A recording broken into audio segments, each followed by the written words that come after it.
Hey, we're back for an all-new episode. Hold on and take a drink of water. Still fighting this sickness. Got a little bit of cough still. I love that I have like a headless snow trooper here. I got Freddy Krueger and then a Hello Kitty pillow here because that is the Mrs. side. This is the my side. But I'm all by myself today because it's Martial Arts Movie Monday. Hey, that kind of Rutland. I'm actually not by myself. Vader's down here, and he's joining us.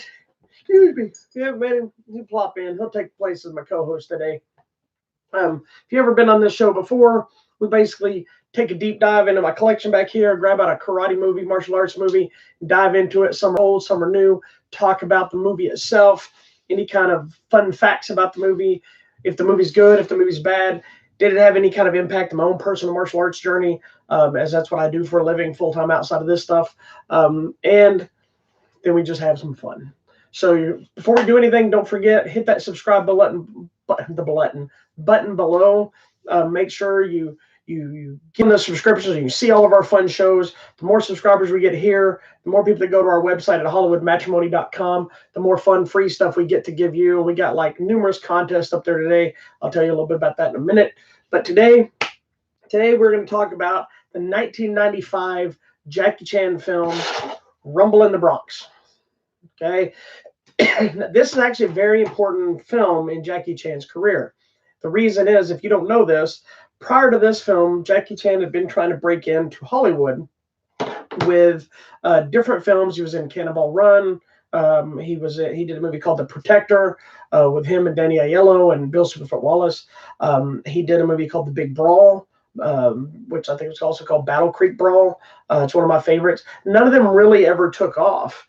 And years later, instead of, before we got Rush Hour, before we got Shanghai Nights and Noon and all these other Jackie Chan things that have come in the U.S. now, I believe it's New Line Cinema or Miramax, one of those kind of things. They decided to re-release some of his Asian films. And Rumble in the Bronx, which was a big release at the time, got a U.S. release titled Rumble in the Bronx. I think it was titled something different over there, and became this massive hit. It introduced the world to Jackie Chan in a different way.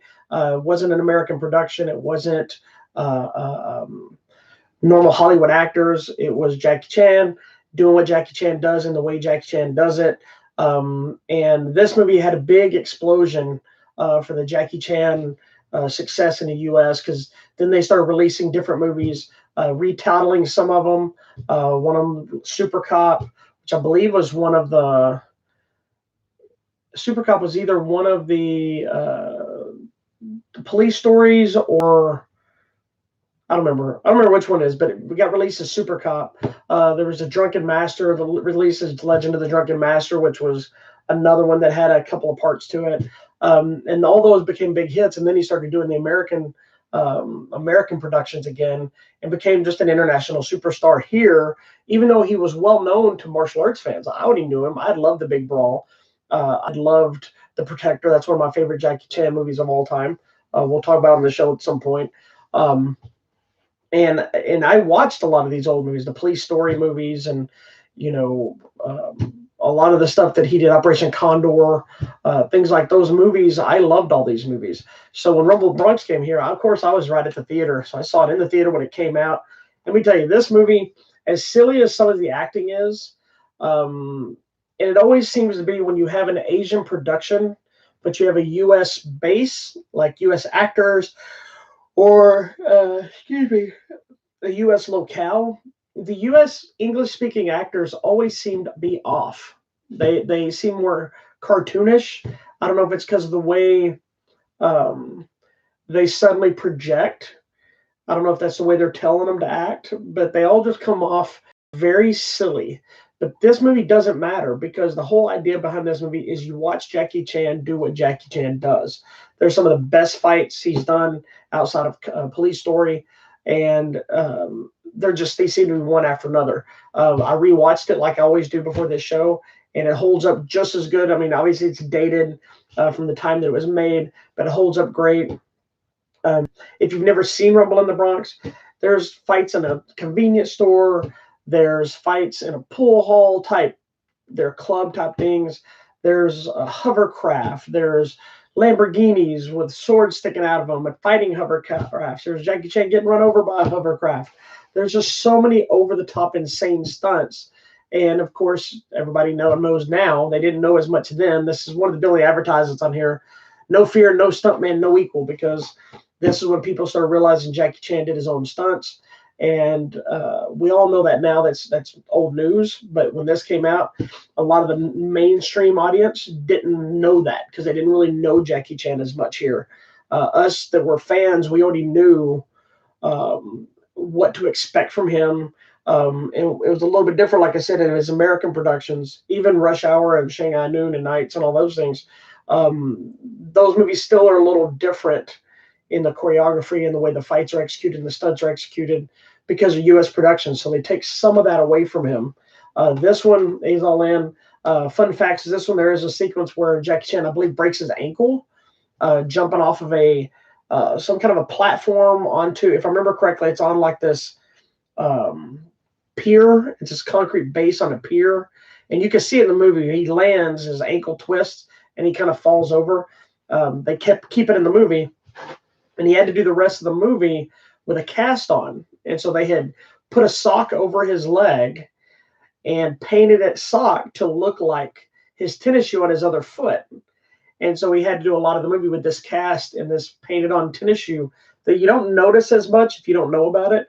But in the end of the credits, excuse me, sorry. At the end of the credits, this is one of the ones that started off with the showing of the behind the scenes stunts and the injuries, where a lot of us get the blooper reels that we think are so great. You watch a Jackie Chan movie, you get the blooper reel, if you will, of the stunts, the ones that go wrong, see him actually do them. So you see a sequence, he's in this like little roll around wheelchair on set, and it shows him pick his feet up and he's showing the sock painted like the tennis shoe. It's pretty funny. What's funny too is I always read that, I believe it's Stanley Tong who directed it. He used to test the stunts, and he would actually do some of the stunts himself to see if he thought it was safe enough before the actors and or the stuntmen had to do it. So he would jump out and do something with a rig on or whatever, and if he didn't like the rig, he took the rig off and they would do it again, and then Jackie Chan would come out and do them for real, full on for the camera. There's a scene where he jumps from a roof onto like this little ass balcony that they said they did in one take and shot with like multiple cameras just to make sure. And it was one of those that if he had missed, he would have plummeted. He would have probably died because it was between two buildings. It wasn't a stage thing. So anyway, this movie's silly. It's funny, but the fights are so awesome. I've always learned a lot from Jackie Chan watching his films. I used to, and I've talked about it on the show before, but I used to have a video that was just 2 hours of fight scenes. And a lot of it was Jet Li, Jackie Chan, Sammo Hung fight scenes. And there was just the scenes over and over and over. And there were scenes from almost every movie I could think of. And I would watch them and study them and study the way he kicked, the way he moved. And there's a lot of elements when I was a younger kid that I took from the way he moves and the way he does stuff. And this one, I totally forgot until I rewatched it. There's a great sequence where he does training on a Wing Chun dummy, super fast and just really cool to watch. I just got one myself for Christmas, so it's kind of inspiring. Anytime I see one, I perk up. So I'll probably go watch the scene 3 or 4 more times to see if I can see some of the patterns so I can use them in my own training. But anyway, excuse me, sorry. Rumble in the Bronx is just a fun, old school Jackie Chan movie that just works. Like I said, it's silly in relation to the acting on some levels. I believe even Roger Ebert gave it a good review, which is surprising for this kind of movie. But in his review, I believe I remember him writing, you ignore the trivial silliness of the performance, whatever, because you watch Jackie Chan because his fights are very operatic and ballet-like and choreographed and comical in the way they're executed, that they're just pure art. And that's absolutely true with this movie. This is Jackie Chan, old school, using his surroundings, using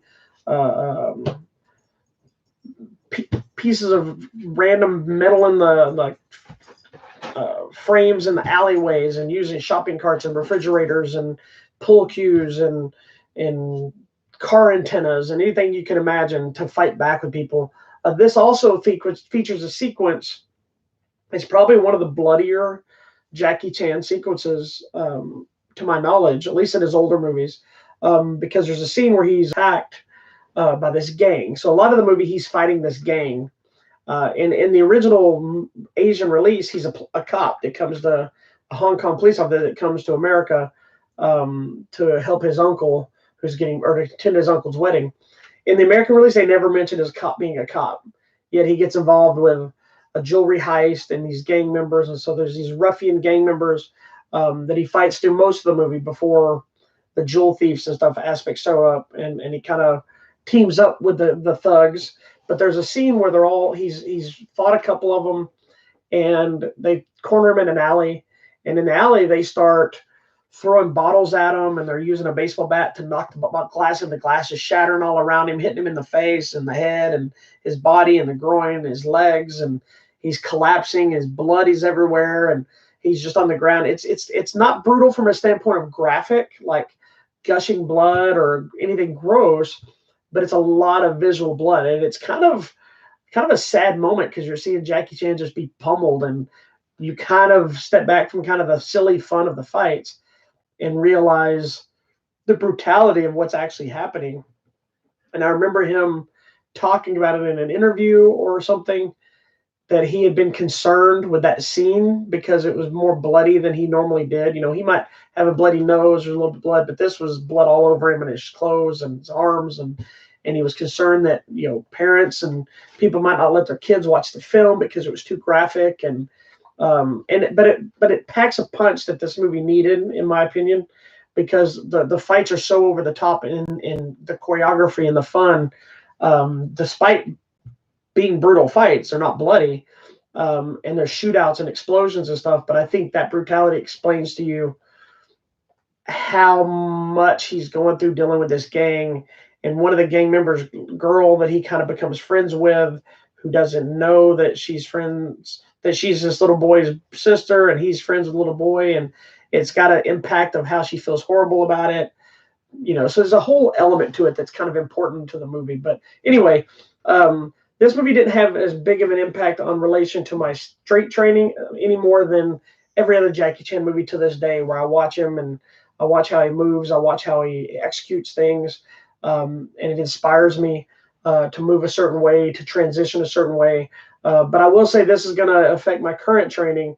That one sequence with that Wing Chun dummy, I'll be reviewing it over and over for my own training, just to improve on my current training that I'm doing on the Wing Chun dummy and expanding what I already do.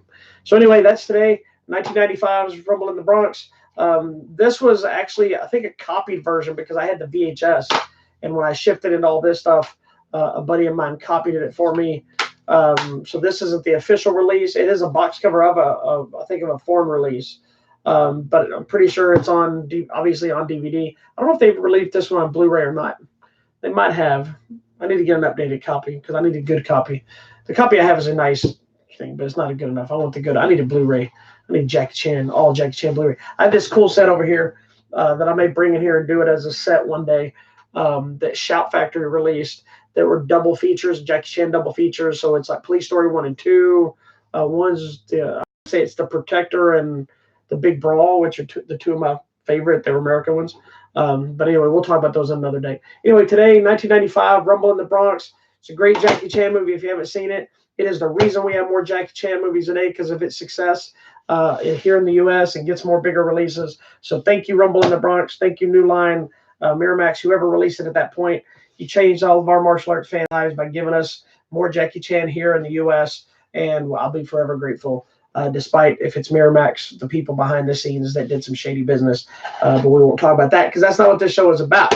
Thanks, everybody, checking out this week's episode. 1995's Rumble in the Bronx. It's a great movie if you never checked it out. If you have checked it out, watch it again. You probably even go on YouTube and just see all the different fight scenes and all that kind of stuff. Don't forget to head over to our website, HollywoodMatrimony.com. We have all kinds of news and information. We got some contests. We're giving away digital copies of Frozen 2. We're giving away copies of a new Bruce Willis movie, Trauma Center, which should be ending this week. We're giving away copies of Terminator Dark Fate on 4K, the latest one.